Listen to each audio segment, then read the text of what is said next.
The landmark 1954 Supreme Court decision, Brown versus Board of Education, declared school-based racial segregation to be unconstitutional. It was intended to desegregate schools. But that isn't exactly what happened, at least in New York State. Researchers have found that New York City has some of America's most segregated schools. In the first of a two-part report examining school diversity and equity in New York City, I met with a group of students protesting segregation and visited a district in Brooklyn with a plan to increase diversity. This is part of our ongoing series, Chasing the Dream: Poverty and Opportunity in America. We are Integrate NYC. On the 65th anniversary of Brown versus Board of Education last month, students from across New York City gathered in Times Square. They handed out newspapers declaring retire segregation and called for the city's public schools to be integrated. It's been 65 years since segregation in schools on the basis of race was ruled unconstitutional. A UCLA study of public schools found in 2014 and again this year that New York remains the most segregated state for African American students, with 65% of them in intensely segregated schools. The study found it was the second most segregated state for Latino students. We sat down with 3 New York City high school students, members of the group Integrate NYC, who've been meeting with school district leadership, urging them to implement what they call a real integration plan for the next generation of students. Looking at how the city is segregated, we noticed that there are 5 main ways that the segregation happens. The students' plan addresses what they call the 5 R's. The enrollment process, the resources that are distributed, the relationships in the schools and the curriculum, restorative justice practices, and teacher representation. The mission is to have real integration in schools, more resource for everybody. And how do you get there? By getting more young people into the movement, because they're the ones that are affected by the system. Telling students that don't feel like leaders, that they are leaders and they can make change in their own schools. What does an integrated school look like to you? An integrated school would reflect the outwards community. If there's a certain percentage of white students, Black, Asian, Latinx, the school should be able to reflect that. There's students who, like, maybe their first language isn't English, right? Students who are English language learners, students with disabilities. There's different ways that students experience life, and all of those different experiences put together in a school community are what make it so different and special and help the students learn from not only the content they're being taught, but each other. New York City has more than 400 high schools. When 8th graders apply, they rank their top 12 choices. But many schools have so-called screens, such as tests, attendance, or GPA requirements. You're a 12-year-old and you have to choose out of a huge book. Some of the schools that you have to apply for, you have to take a test or you have to have a portfolio for it. The problem with that is that if I go to a school in the Bronx, there's not that many resources as some schools that have higher pay or higher resources than in Manhattan or in Brooklyn. Like, there's different schools with different resources. So not all New York City public schools are created equal? No, they're not. The fact that we have any school system that is still segregated is really an indictment on all of us. So we want our schools to reflect the diversity of our city. New York City Schools Chancellor Richard Carranza has led some of the country's biggest school districts. He says big changes to the admissions process have begun, not for high schools, but for some middle schools. He points to progress for the admissions process at middle schools in 2 community education districts. There are 32 of these districts in the city. Brooklyn's District 15 is a racially and economically diverse district. It serves 6,000 students across 11 middle schools.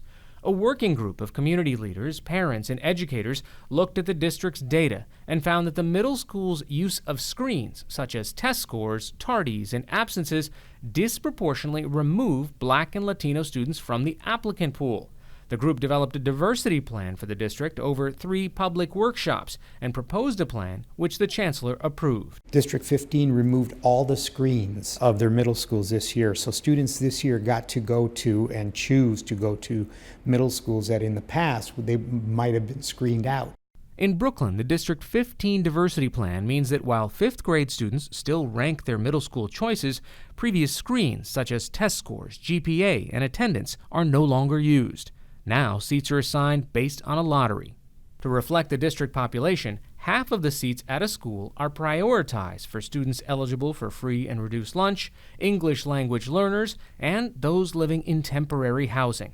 We heard from a lot of community members in engaging with families that really we ought to just create a school that serves students, any student who wants to attend. Principal Michael Perlberg at MS 839 says that the district plan allows all students equal access to the schools.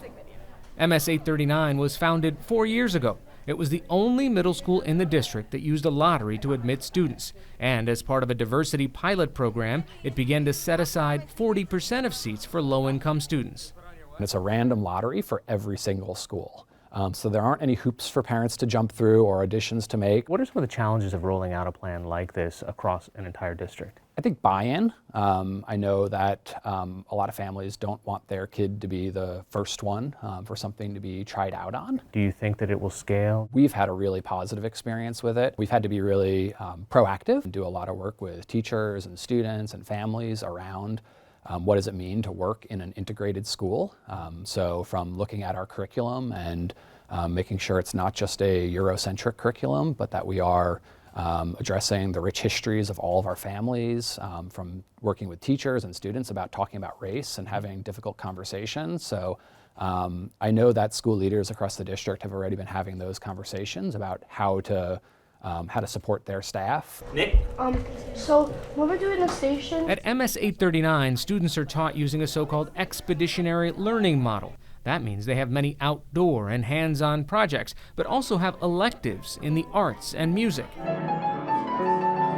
April, offers were sent out for next year's 6th graders in District 15. When will you know that what you're trying is working and that you can institute it everywhere else in the city? We're monitoring it very closely to make sure what are the consequences, what are the intended and unintended consequences, and be nimble to be able to address those issues as well. Given that you've worked in all these big school districts around the country, what have you learned about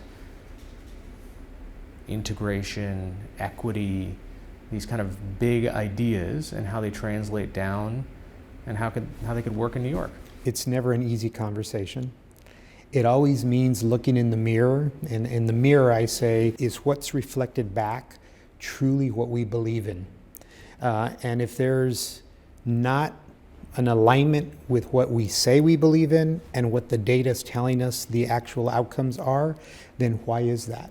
So you have to work on systems and structures. I've learned that in every community I've lived in. And I've lived on the West Coast, now on the East Coast, and in between. And every community, this issue has been an issue. I think the difference right now in New York City is that we are taking it on. Please welcome Matthew Alexander Diaz to the mic. This month, Chancellor Carranza, alongside Matthew Diaz from Integrate NYC, announced that 5 additional districts would receive $200,000 each to develop their own diversity plans. Why not make a plan for the youth, with the youth? They include 2 more districts in Brooklyn and a district each in the Bronx, Queens, and Staten Island. But the chancellor's most controversial proposal is to eliminate the admission test for the city's elite specialized high schools. That story will air on Tuesday in part 2 of this series.